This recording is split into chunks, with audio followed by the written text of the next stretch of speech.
بهم نتولى ومن أعدائهم نتبرأ إلى الله أوصيكم نفسي وعباد الله بتقوى الله اتقوا الله فإن خير الزاد التقوى۔ میں اپنے نفس کو اور آپ مومنین کرام کی خدمت میں تقوی الہی، خوف خدا،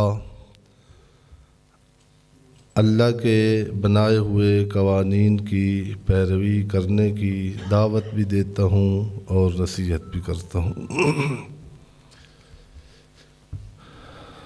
گزشتہ چند خطبوں میں چونکہ اس سے پہلے رجب کا مہینہ تھا اور اب ماہ شعبان تقریباً آج 10 شعبان ہے، اس کے ایک عشرہ ہم سے الوداع ہو گیا ہے اور 2 بابرکت عشرہ باقی ہیں۔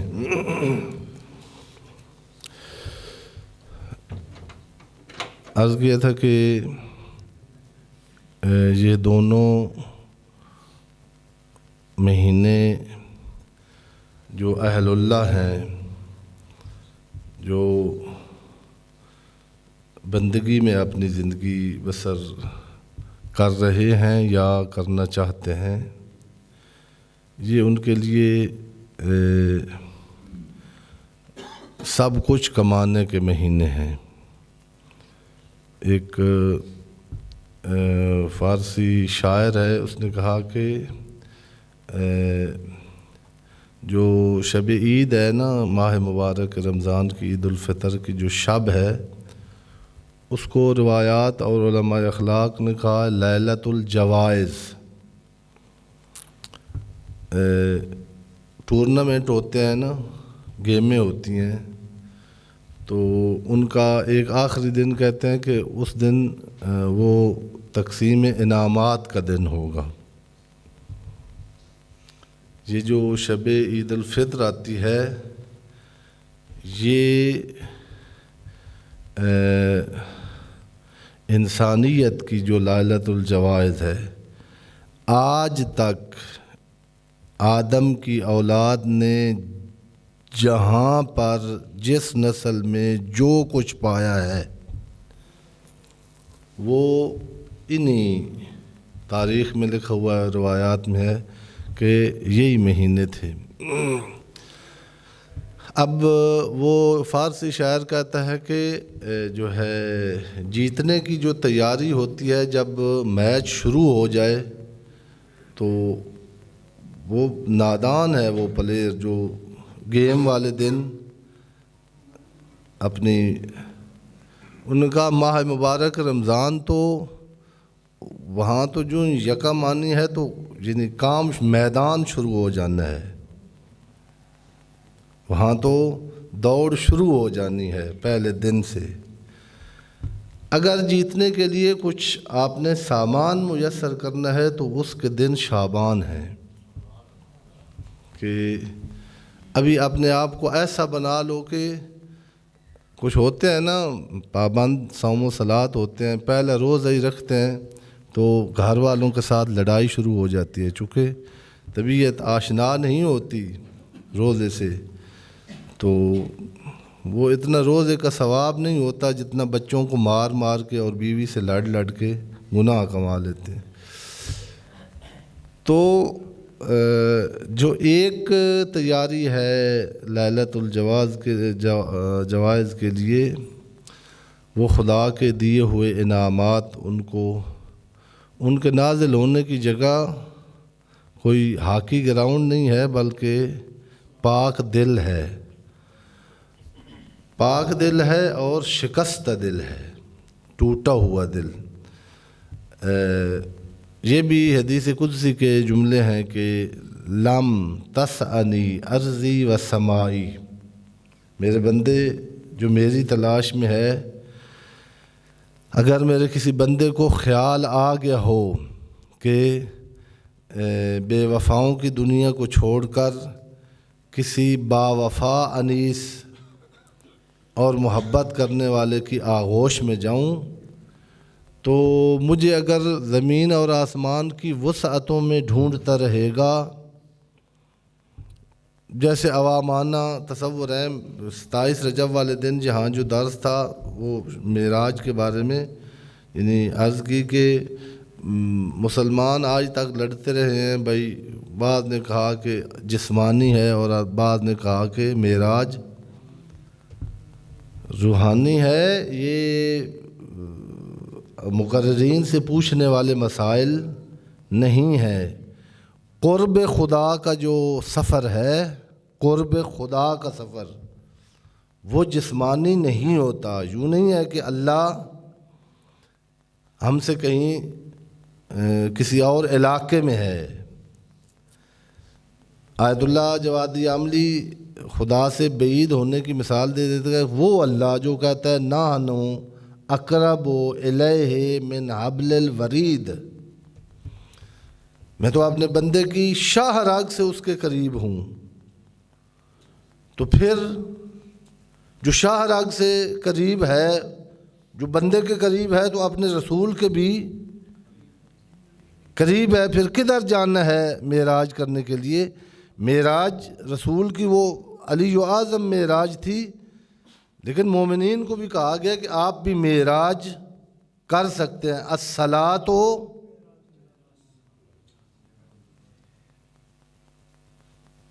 یہ جس طرح کی نماز میں معراج ہے، کچھ معراج کو اگر قریب ہونا ہو تو کیسے یہیں کھڑے وہ خدا جو شاہ راگ کے قریب ہے، پھر بیٹھے ہیں نا شراز صاحب کے ساتھ جو مومن بیٹھے ہیں، شاہ صاحب دوسرے، وہ اگر ان کے قریب ہیں تو یہ بھی ان کے قریب ہیں۔ اگر قرآن مجید کہہ رہا ہے کہ اللہ بندے کی شاہ راگ سے اس کے قریب ہے، تو بندے کے اللہ سے بعید ہونے کا سوال ہی پیدا نہیں ہوتا۔ وہ جب قریب ہے تو بندہ کیسے بعید ہے؟ وہ قریب ہے تو اس کا مطلب ہے یہ اس کے قریب ہے۔ انہوں نے فرمایا تھا کہ ایسے ہی ہے، لیکن خدا نخواستہ جو دو بیٹھے ان میں سے ایک اندھا ہو، اس کی بینائی نہ ہو، اس کی بصارت اور بصیرت، وہی جو اس کے پہلو میں بیٹھا ہوا ہے یہ اس سے کوسوں دور ہے۔ بات سمجھ آ رہی ہے؟ جس کی بصیرت نہیں ہے، جس کی حس ختم ہو گئی ہے، جس کو لمس کریں تو جس کی باڈی سن ہوئی ہے، جس کی آنکھیں دیکھ نہیں سکتی، جس کا سامع سونگھ نہیں سکتا، جس کے حواس ہی ختم ہیں، یہ ڈیڈ، یہ پتھر، یہ قرآن مجید نے کہا کہ بعض پتھروں سے سخت ہے انسان۔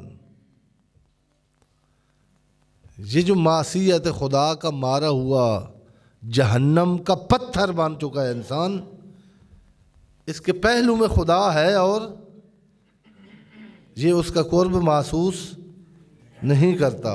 یہ لوگوں سے ڈرتا ہے، یہ گناہ کرتے وقت بچے سے بھی، یہ پولیس سے بھی ڈرتا ہے، یہ مالک مکان سے بھی ڈرتا ہے، یہ اشارہ توڑنے سے ڈرتا ہے، لیکن خدا کی معصیت سے نہیں ڈرتا۔ کیوں؟ ادھر قرآن مجید نے بتایا، ادھر یہی مناجات جو رجب اور شعبان کی مناجات ہیں، یہ مسئلے یہاں حل ہوئے ہیں۔ یہ مناجات اللہ سے قرب تک طریقہ بھی ہے، اور یہ معارف کا ایک بہت بڑا نصاب ہے۔ وہ معارف جو حدیثوں میں نہیں ملتے، وہ دعاؤں میں۔ فرق یہ ہے، بزرگان فرماتے ہیں کہ حدیث جب عموماً فقہی مسائل عوام آ کے پوچھتی تھی نا ائمہ سے، تو وہاں جب ائمہ گفتگو کرتے تھے تو وہ دیکھ کے کرتے تھے کہ اس بندے کی کتنی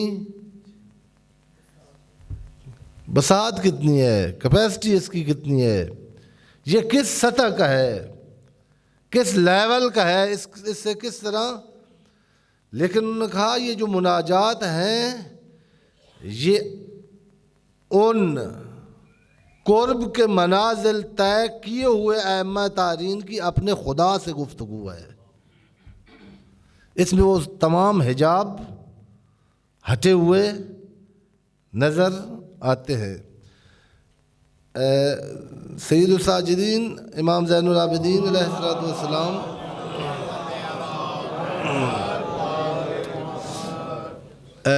دوسری جگہ پر فرماتے ہیں میرے اللہ تیرا بندہ تیرے قریب ہے، ہر چیز سے قریب ہے، الا ان یحجبہ عملہ، مگر اس کے برے اعمال نے اس اور تیرے درمیان حجاب اور پردے لٹکا دیے ہیں.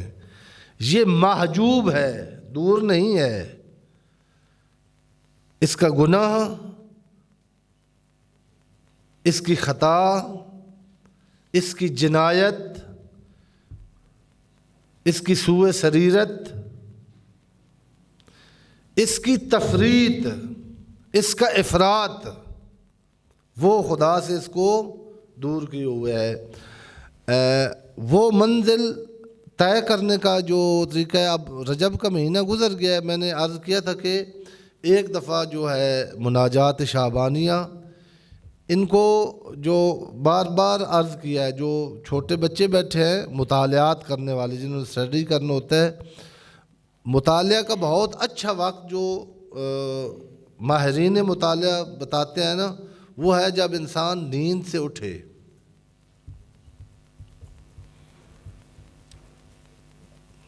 بہت سارے نفسیاتی احادیث اور آیات ہیں جو ایک ماہر نفسیات جب قرآن مجید پڑھے یا روایات پڑھے تو سمجھ سکتا ہے.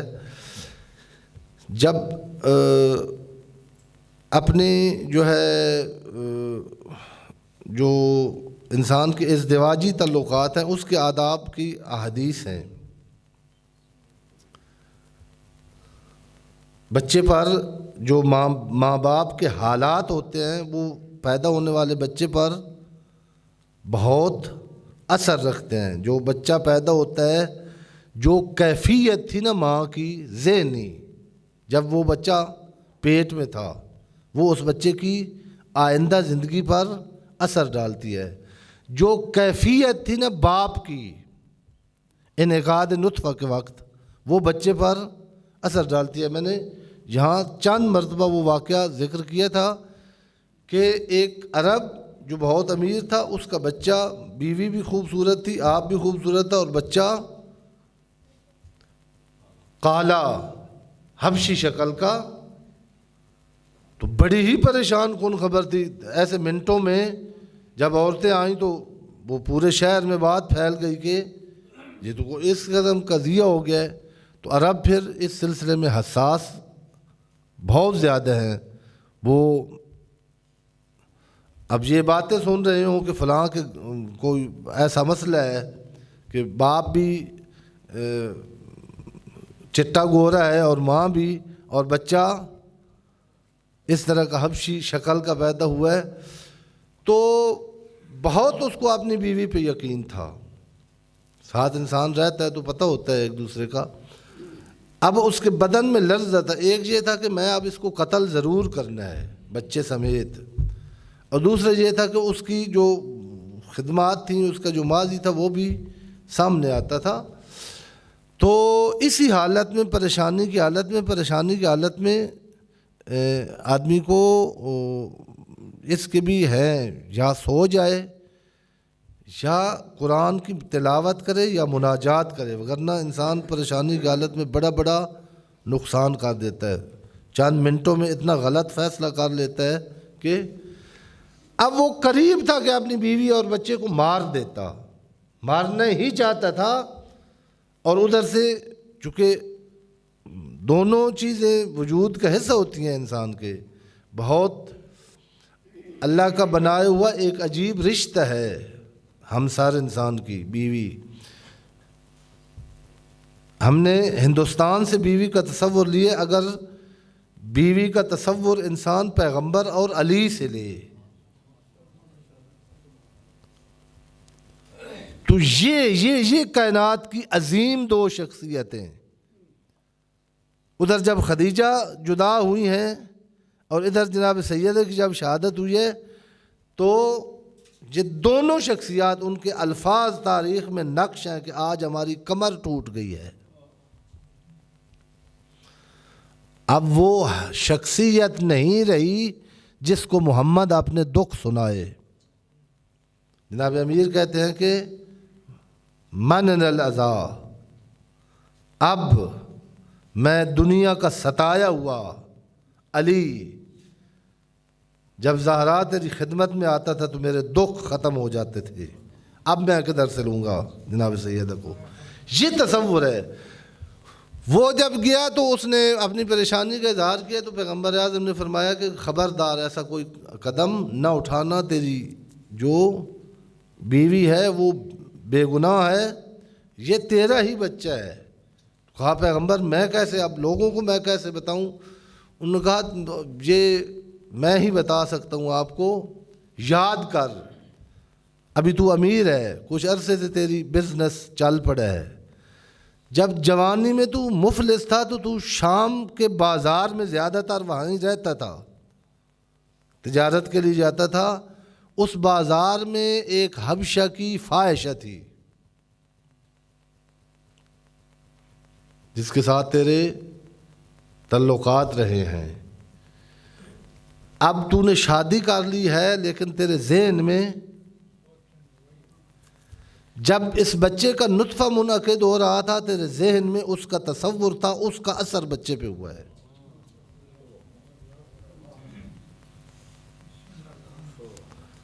خداوند عالم بحق محمد و اہل بیت محمد علیہ الصلوۃ والسلام جو حجاب ہیں ہم نے اپنے عمل سے، جو ہمارے شاہ راگ سے قریب اللہ ہمیں پکارتا ہے اور ہمیں سنائی نہیں دیتا، ذات واجب ان حجابات کو مناجات کے ساتھ دور کرنے کی توفیق مرحمت فرمائے. ذات واجب ہمیں اپنے اللہ سے جو ایک ہی انیس ہے، یہ جتنے رشتے ہیں نا، میں نے بارہا یہ عرض کیا ہے کہ ماں کا رشتہ بڑا عزیز ہے لیکن چھوڑ جانے والا ہے. بہن اور بھائی بڑے عزیز رشتے ہیں، واقعاً بھائی بھائیوں کے کمر کا زور ہوتے ہیں. بہن وہ رشتہ ہے جو بھائی کے ناز برداشت کرتی ہے، لیکن دین کہتا ہے کہ ان کی ایک کمزوری یہ ہے کہ یہ ساتھ چھوڑ جانے والے ہیں. یہ دنیا میں ہی آپ کو چھوڑ کر بھائی اپنے گھروں میں اور بہنیں اپنے گھروں میں. یہ تیسرا رشتہ جو ازدواجی ہے یہ بھی ہمیشہ رہنے والا نہیں ہے. جب تو انیس کا محتاج ہے کہ تیرے ساتھ کوئی راز و نیاز کرنے والا ہو، کوئی تیرے دکھڑے سننے والا ہو، کوئی جب تو دکھی ہو تو اس کے دامن میں جائے تو وہ تیرے سر پر شفقت کا ہاتھ رکھے. جتنے دوست، صحیح دوست، میں غلط دوستوں کی تو بات ہی نہیں کر رہا، یہ جو اللہ کے بنائے ہوئے انیس آپ کو ملے ہیں یہ سب چھوڑ جانے والے ہیں. تو پھر کوئی ایسا انیس تلاش کر جب قبر میں جائے تو وہ تیرے سامنے آئے. وہ یا اہل بیت علیہم الصلوۃ والسلام ہیں یا انسان کا وہ کریم اللہ ہے جو جب روایت کے جملے ہیں، یہ بھی ادھر کئی دفعہ روایت پڑھی ہے کہ وہ اللہ جوان اس وجہ سے بھی اللہ سے دور ہیں کہ اب اتنے گناہ کر کے، اتنی جنایت کر کے اب میں اللہ کے سامنے یا اللہ کیسے کہوں. روایت کے جملے ہیں، نور الثقلین میں یہ روایت ہے، تفسیر نور الثقلین میں، کہ فرشتوں کی ڈیوٹیاں تبدیل ہوتی ہیں، رات کے دن کو نہیں ہوتے، دن کے رات کو. امام سے پوچھا گیا کیوں؟ کہا اللہ نہیں چاہتا کہ بندے کے جو رات والے گناہ ہیں ان سے دن والا فرشتہ آگاہ ہو جائے. اور اسی دن کے وقت اس روایت میں ہے جس کی طرف اشارہ دعائے کمیل کے اس جملے میں ہے، ما خافیت کس کا جو ہے تیرے فرشتوں سے، جو اللہم اغفر لیت، وہ دوسری جگہ پر ہے جو تیرے فرشتوں تو انت شاہد لما خفی عنہم، میرے اللہ تو میرے ان گناہوں کو بھی جانتا ہے جو تیرے فرشتوں سے بھی مخفی ہے۔ فرشتوں سے مخفی کہتے تو وہ روایت میں معصوم نے فرمایا کہ اسی دن میں، دن والا فرشتہ گناہ لکھ رہا ہوتا ہے، ایک دفعہ اس کے سامنے اندھیرا سا چھا جاتا ہے، کچھ نہیں نظر آتا فرشتے کو، تڑپتا ہے اللہ کی معصوم مخلوق، میرے اللہ جس کا لازہ لکھنے کے لیے بھیجا تھا، تیرا بندہ کچھ کر رہا ہے لیکن مجھے نظر نہیں آ رہا۔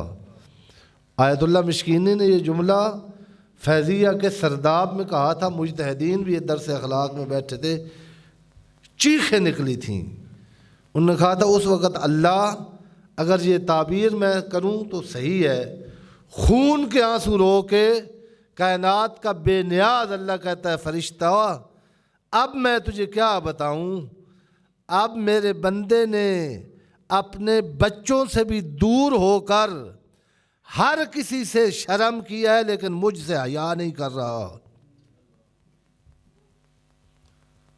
میرے اللہ جب اتنا بے حیا اور بے شرم ہے، کہتے ہیں وہ میرے جسارت اور حد کے حرمت کر رہا ہے، میں کوشش کر رہا ہوں کہ اس کی جنایت سے تو بھی آگاہ نہ ہو، اس کا سر قیامت کے دن فرشتوں کے سامنے بھی جھکا ہوا نہ ہو۔ ان احسن الحدیث و ابلغ الموعظہ کتاب اللہ، بسم اللہ الرحمن الرحیم، انا اعطیناک الکوثر فصل لربک وانحر ان شانئک هو الابتر، صدق اللہ العلی العظیم۔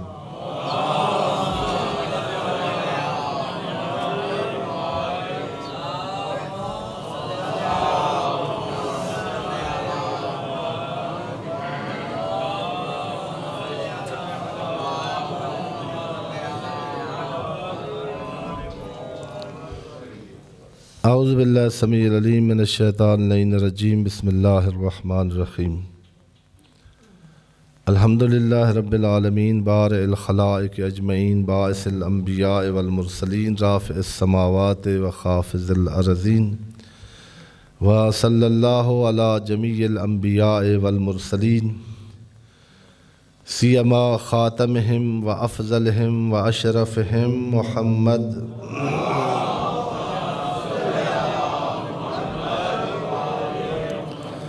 وعلی آلہ الاطیبین الانجبین، لا سیما بقیۃ اللہ فی العالمین والارضین، بہم نتولی ومن اعدائہم نتبرأ الی اللہ۔ اللہم صلی وسلم علی امیر المؤمنین وقائد غر المحجلین، مولا المواحدین، امام المتقین، علی ابن ابی طالب علیہ الصلاۃ والسلام،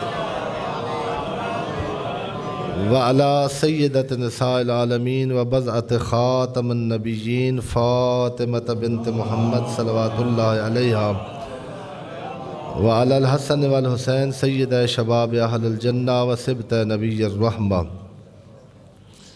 وعلی ابن الحسین سید العابدین وقرۃ عین الناظرین، ومحمد ابن علی الباقر العلم النبیین، وجعفر ابن محمد الصادق الامین، وموسیٰ ابن جعفر وعلی ابن موسیٰ، ومحمد ابن علی وعلی ابن محمد والحسن ابن علی والخلف القائم المہدی الذی ببقائہ بقیت الدنیا وبجمنہ رزق الورا، اللہم اجل فرجہ وساہل مخرجہ واکحل ناظرنا بنظرۃ منا الیہ۔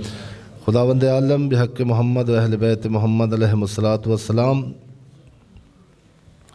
ہمیں اس شعبان کے بقیہ مہینے میں ان ذوات قدسیہ کے صدقے میں جن کا ظہور پر نور ہے، جن کی آمد ہے اس مہینے میں، جن کی ولادت باسعادت کا یہ پاک اور معظم مہینہ ہے، کچھ جو میلاد ہیں گزر چکے ہیں. یکم کو جناب عقیلہ بنی ہاشم علیہ الصلاۃ والسلام کا، 3 شعبان کو ولادت باسعادت تھی سید الشہداء امام حسین علیہ الصلاۃ والسلام کی. 7 کو جو جوان شہید ہیں کربلا کے، جنہوں نے نوجوانی میں قیامت تک آنے والے لوگوں کو موت کا ذائقہ بتایا ہے کیا ہے. جو ڈرتے ہیں نا شیعہ، میں نے عرض کیا کہ اس وقت پورے عالم اسلام کا بالعموم اور خصوصاً شیعہ کا مسئلہ، امت اسلام کا یہ مسئلہ ہے کہ ڈر کے مارے بول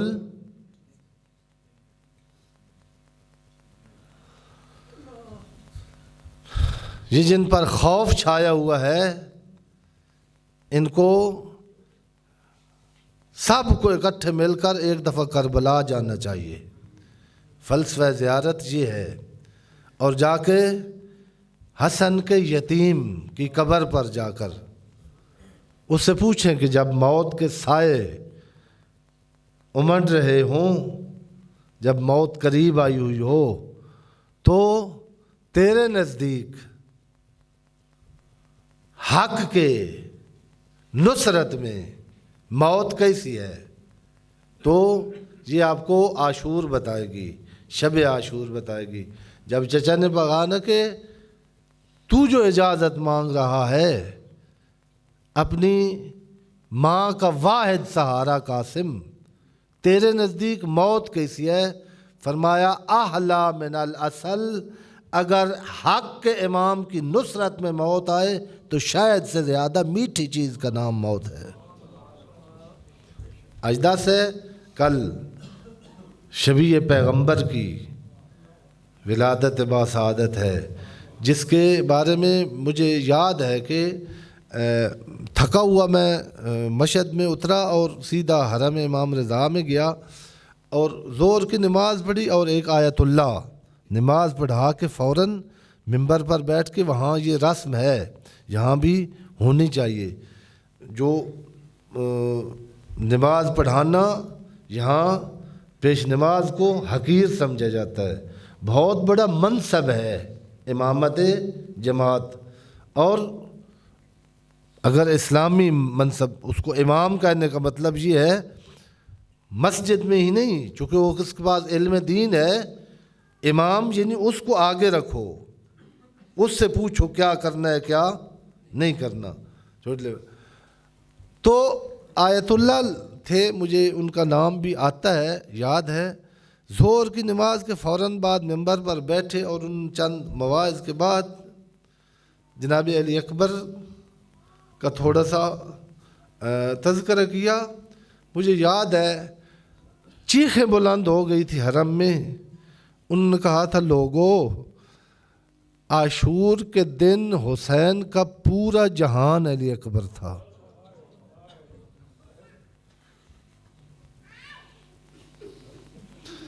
اور وہ جملے جو جاتے وقت کہے ہیں نا، انہوں نے کہا تھا یہ آیت پڑھنا دلالت کرتا ہے کہ سارے شرائط امامت کے اس میں موجود تھے، صرف کربلا میں مہلت نہیں دی.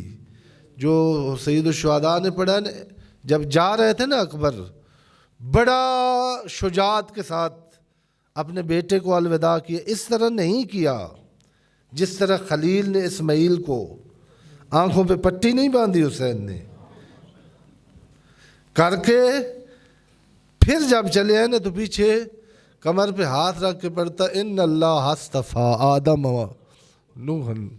کہتے ہیں یہ استفاء والی آیت کا تلاوت کرنا یہ بتاتا تھا کہ یہ مصطفیٰ جا رہا ہے، یہ اللہ کی طرف سے مصطفیٰ تھا، لیکن کربلا میں اس کی ضرورت تھی. خداوند عالم بحق محمد و اہل بیت محمد ہمیں ان ذوات مقدسہ سے نور اقتباس کر کے اللہ کے ساتھ وہ مناجات، آپ کو عرض کیا کہ یہ مناجات کے مراحل ہیں. پہلے دعا ہوتی ہے جب آدمی دور ہوتا ہے، پھر تھوڑا قریب ہوتا ہے تو ندا ہوتی ہے، پھر جب بالکل ماں بچہ جب کوئی جرم کرتا ہے ماں سے ڈر کے دور بھاگ جاتا ہے، باہر کھڑے ہو کر جب دیکھتا ہے نا کہ اندھیرا چھا گیا ہے، ہر کوئی گھروں میں چلا گیا ہے، میرا واحد سہارا تھا جس نے مجھ سے رخ موڑ لی ہے، باہر کھڑے ہو کر اونچا روتا ہے، اس کو دعا کہتے ہیں. پھر دروازے پر آ کے مشخص کر کے کہتا ہے مجھے تھام لے، میرا کوئی نہیں ہے، اس کو ندا کہتے ہیں. پھر جب وہ آغوش میں اٹھا لے اور اس نے رخ موڑا ہوا ہو، اس وقت کہتا ہے میری طرف رخ کر، میرا جہان تو ہے. یہ مناجات شعبانیہ یہی ہیں. واسمع دعائی اذا دعوتک، میں نے تجھے دور سے پکارا ہے، میری دعا سن. واسمع ندائی اذا نادیتک، میں تجھے ہی پکار رہا ہوں، مجھے پتہ چل گیا ہے میرا کوئی سہارا، میری قبر تک میرا ساتھ دینے والا نہیں ہے. واقبل الیہ اذا ناجیتک، شعبان میں تیرے دامن میں آ گیا ہوں، مجھ گناہ گار کو، مجھ روح سیاہ کو مجھ سے مخ نہ موڑ، مجھے اپنی آغوش میں لے لے. جو اللہ جس کو اپنی آغوش رحمت میں لے لیتا ہے اس کو گناہوں سے نفرت ہو جاتی ہے، اس کے دل میں عبادت کی لذت آ جاتی ہے. ان احسن الحدیث و ابلغ الموعظہ کتاب اللہ. بسم اللہ الرحمن الرحیم. والعصر ان الانسان لفی خسر الا الذین آمنوا وعملوا الصالحات وتواصوا بالحق وتواصوا بالصبر.